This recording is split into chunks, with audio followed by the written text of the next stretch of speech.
everyone, welcome to my channel.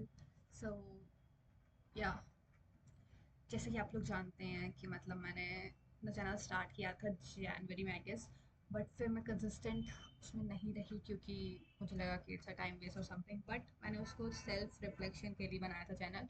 And अभी भी I think मुझे सेल्फ रिफ्लेक्शन की ज़रूरत है। And and like as a student in Kota, जहाँ पे आप ज़्यादा किसी को जानते नहीं हो, ज़्यादा आपके दोस्त नहीं है, तो you need a self reflection. So yes, तो अभी टुडे इज़ 5 जुलाई 2026 एंड मैं अभी 12th में करेंटली। आप लोगों ने प्रीवियस वीडियो देखी होगी तो आपको पता ही होगा। तो अभी क्या है कि जुलाई आ गया है, जुलाई अगस्त सितंबर अक्टूबर नवंबर। नवंबर तक अगर मान लें मेरे पास 5 मंथ्स है एंड 2027 में मुझको बोर्ड्स भी देना है एंड मुझको नीट भी देना है। एंड मेरी preparation I guess up to the mark नहीं है, बिकॉज यहाँ पे मतलब मुझे सेटल होने में बहुत टाइम लगे। लाइक 11th तो मेरी बहुत अच्छी गई थी, बहुत अच्छी गई थी 11th मेरी। बट 12th में मेरे कुछ मार्क्स लो हुए तो मुझे लाइक सेल्फ कॉन्फिडेंस मेरा गिर गया।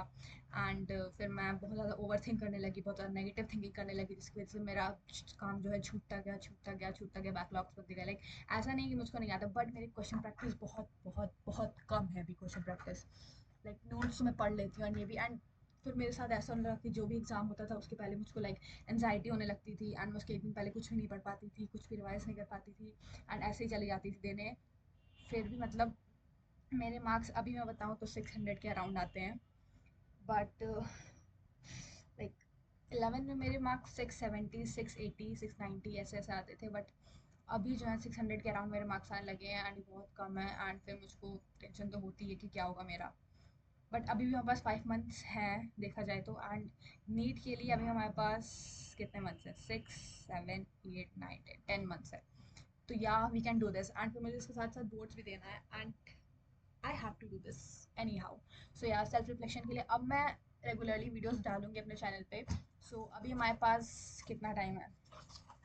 जुलाई अगस्त सितंबर अक्टूबर नवंबर, 5 मंथ्स हमारे पास। एंड हमें सिलेबस 11th का भी करना है, 12th का भी करना है। बट अभी जो है 12th पे मैं फोकस कर रही हूँ, लाइक क्योंकि 11th तो मुझको आती है, मतलब उतनी अच्छे से भी नहीं आती, मुझे क्वेश्चन प्रैक्टिस करना है। बट 12th मेरी एकदम लो है, एकदम लो से भी लो है। करंट इलेक्ट्रिसिटी के मैं क्वेश्चन बनाती हूँ, मेरे कुछ पढ़ते ही नहीं है। सो यार मुझको उसके लिए करना है। तो फिजिक्स में 12th का देखें तो हमारे पास 14 चैप्टर्स है। मुझको एनसीईआरटी पढ़नी है। एनसीईआरटी को मैंने बहुत बड़ा इग्नोर मारा है, 11th में भी एंड 12th में भी मैं मार रही हूँ। But yeah, I need to do it NCERT because as per NEET or as per boards, NCERT is really really very very very important. because direct line उठ के आ रही भाई। बायो की तो एनसीईआरटी में पढ़ती, बट फिजिक्स और chemistry, खास करके ऑर्गेनिक केमिस्ट्री की एनसीईआरटी पढ़ना is very much important for NEET. So yeah, physics में अभी हमारे पास 14 चैप्टर्स हैं। मैं 12th की बात करूँ, फिजिक्स में 14 चैप्टर्स हैं, केमिस्ट्री में 10 चैप्टर्स हैं, बायो में 13 चैप्टर्स हैं। एंड फिर साथ में मुझको इंग्लिश एंड फिजिकल एजुकेशन भी लेना है as I am CBSE student. So boards के लिए मुझको ये भी करना है। इंग्लिश में 19 चैप्टर्स हैं एंड इसको भी साथ साथ में करना है, because I don't want anything till the end, like कि मेरा छूटा रहे एंड तक एंड फिर वो मेरा हो ना पाए। फिर मुझको फिर एंजाइटी होने लगती है। जब तक मेरा प्रिपेयर रहता है तब मैं सही रहती हूँ, जब नहीं होता है तो फिर भाई मेरे से नहीं हो पाता। तो फिर मुझे इसको भी पहले ही तैयार करके रखना पड़ेगा एंड फिजिकल एजुकेशन भी मुझको करना पड़ेगा। सो 5 मंथ्स है, यानी कि अप्रॉक्स देखिए तो 150 डेज है मेरे पास। सो इसको जो है मैं अच्छे से प्लान भी करना चाहती हूँ, बिकॉज अभी तक जो भी मैंने करा है, इवन इन 11th मैंने जो भी करा है, मैंने कुछ भी प्लान होके नहीं करा है, मैंने ऐसे ही सब करा है। कुछ भी मैंने प्लान होके नहीं करा कि मतलब ये मुझे इतना अभी करना है, इतना बाद में करना है। And that was the most stupid thing I did, but अब इसको मैं रिपीट नहीं करूँगी। सबसे पहले जो है मुझे क्या क्या करना रहता है, सबसे पहले तो नोट्स अच्छे से एकदम कर लेना है एंड उसको याद भी करना है। ऐसा ही नहीं कि कर लेना है, उसको याद भी करना है। एंड येस, अगर आपको लग रहा है कि कोई भी चीज़ आप पढ़ रहे हो उसमें बहुत टाइम लग रहा है, तो आपको टाइम देना पड़ेगा, बिना टाइम दिए नहीं हो पाएगा। लाइक ऑर्गेनिक है तो उसको रिएक्शन एक एक करके लिखना पड़ेगा पूरा, आपको क्वेश्चन सॉल्व करने पड़ेंगे। आपको लगेगा बहुत टाइम लगेगा, बट ये टाइम देना ही पड़ेगा, there is no other option. उसके बाद फिर मॉड्यूल करना है, मॉड्यूल के एक्सरसाइजेस करने हैं, बिगनर बॉक्स करना है एंड इलस्ट्रेशंस करना है। एंड जो है रेस, हम लोग को एलन में रेस मिलती है, रेस करना है। देन फिर मुझे एसआरजे की मॉड्यूल करना है। उसके बाद मुझे पीवाईक्यूज करने हैं, लाइक जो नीट के भी पीवाईक्यूज करने हैं, बोर्ड्स के भी पीवाईक्यूज करने हैं, सैम्पल पेपर करना है, एनसीईआरटी तो करना ही करना है, फिर जेई मेन के पीवाईक्यूज करने हैं एंड फिर एनसीआर में कोई मिलती है। लाइक बहुत सारे ग्लांस और बहुत सारा मटेरियल हमको मिलता है, उसको भी पूरा करना है। उतना टाइम नहीं है उसके लिए। मुझे क्या करना पड़ेगा, अभी मेरा टेस्ट है 12 जुलाई को। पहले तो मुझे उसका सिलेबस अच्छे से कंप्लीट करना है। पूरी ऑर्गेनिक आ रही है, मतलब 12th की ऑर्गेनिक, 12th की 11th की भी पूरी ऑर्गेनिक, लाइक 11 12th की आ रही है। तो मेरा भी वो अच्छे से प्रिपेयर नहीं, मैंने क्वेश्चन जीरो अंडा लगाया है, अभी क्वेश्चन कुछ नहीं मैंने लगाया है। तो मुझे पहले उसके क्वेश्चंस लगाने, आज संडे है एंड नेक्स्ट संडे को मेरा पेपर है, तो मुझे वीक पूरा करना है। एंड फिजिक्स में भी मुझे क्वेश्चंस लगाने, नोट्स मैंने कर लिया है, बायो तो हो जाती है, बायो तो कर लूँगी।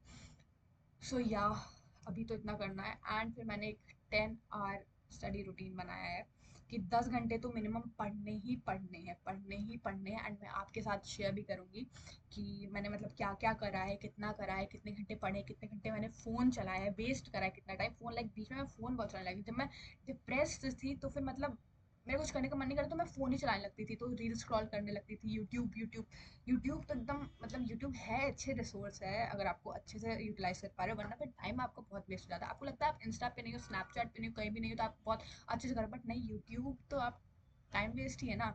सो इसको प्रोडक्टिवली यूज़ करना सीखो। प्रोडक्टिवली यूज़ यानी कि जब आपको काम हो और जिस चीज़ से रिलेटेड काम हो, यूट्यूब को ऐसे माइंडलेसली स्क्रॉल नहीं करना चाहिए। जब आपको कोई पर्टिकुलर काम हो तभी आप उसको खोलो, तभी आप उसको उसी को देखो एंड देन फिर बंद कर दो, बाकी सारे फालतू वीडियो से आपको डिस्ट्रैक्ट नहीं होना है। And is the most crucial years of your life. So yeah आपको अच्छे से करना है, तो इसको मैं करूँगी एंड फिर मैं शेयर भी करूँगी। तो या let's do this, because I know time जितना चला गया है उसको कुछ करके कुछ नहीं कर सकते हम, उसको वापस नहीं ला सकते, बट जो टाइम है उसको अच्छे से यूटिलाइज कर सकते हैं। एंड खुद को दूसरों से कंपेयर नहीं करना है, खुद को दूसरों से कंपेयर नहीं करना है। अपनी रेस है, मतलब लाइक रेस में बाकी लोग भी हैं, बट आपकी इंडिविजुअल रेस है। एंड अगर आप अपने इंडिविजुअल रेस में अच्छा कर रहे हो तो आप बाकी जगह अच्छा ही कर लोगे। एंड डोंट थिंक कि जो आपसे कम मार्क्स आते थे जिनके उनका ज़्यादा आ रहा है, आप गिर जा रहे हो, आपका नहीं हो पा रहा है, ऐसे नेगेटिव थॉट्स दिमाग में लाना ही नहीं है। लाइक आई नो कि फैमिली प्रेशर भी थोड़ा रहता है एंड पेरेंट्स को भी डिसअपॉइंटमेंट होती है, बट अभी आपको उसके बारे में कुछ नहीं सोचना है। अभी आपको बस ये सोचना है क्योंकि लास्ट में जो रिजल्ट आएगा अगर वो अच्छा आ गया तो ये सब कुछ जो है, सब कुछ कोई नहीं देखेगा, सब छुप जाएगा, राइट। सो या लेट्स डू दिस। तो अभी मैं एक और वीडियो बनाऊंगी जिसमें मैं शेयर करूंगी कि मैं आज क्या कर रही हूँ एंड मेरा पूरा प्लान क्या है। सो मैं इसलिए शेयर कर रही हूँ ताकि मुझे सेल्फ रिफ्लेक्शन मिले, मैं देख पाऊँ कि मैं क्या कर रही हूँ, एंड हो सकता है आप भी मेरे से मोटिवेट हो, इसीलिए मैं ऐसा सब कर रही हूँ। सो या थैंक यू।